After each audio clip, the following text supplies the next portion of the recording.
Never underestimate for the people in the eye of the storm how frightening it is. This was true in SARS, it was true of bird flu, it was certainly true of Ebola, and it's certainly been true of this pandemic. As a family, as a patient, as a nurse or a doctor, it's frightening.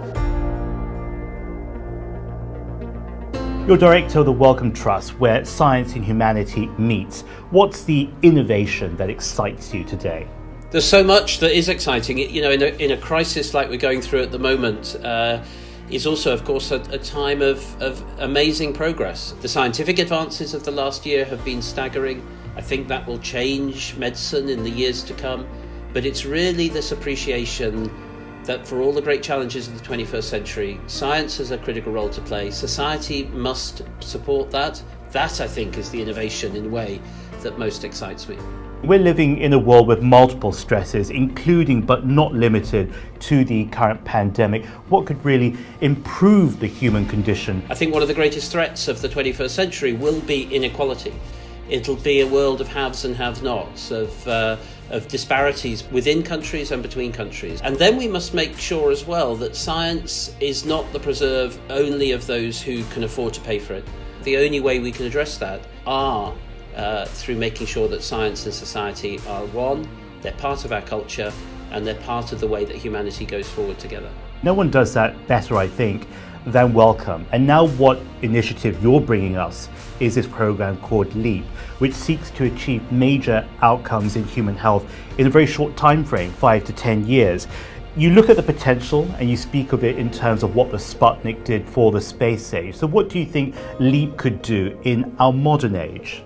I think science is in danger of becoming conservative. Every scientist who may be listening to this in the world is used to the pain of getting a grant, writing a long application to a funding body, a national body or a philanthropic body like the Wellcome, and having that either accepted or rejected. I'm afraid that has driven a relatively conservative approach to science, where people think in 3 to 4 year cycles, where what question will I ask that will get me the grant, rather than the question they may like to ask.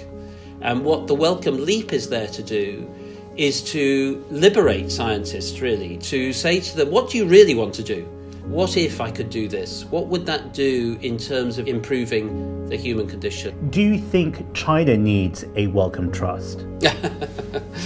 I never get into discussions about what anybody else needs in those terms, James, because I think humility when dealing with other cultures and other countries is important. But one of the common features of really strong scientific ecosystems is where there is a plurality of funding. I'm looking at Sweden with the Wallenberg Foundation. I'm looking at Germany with the Max Planck Association. Indeed, looking at America with the Howard Hughes model of funding in the United States.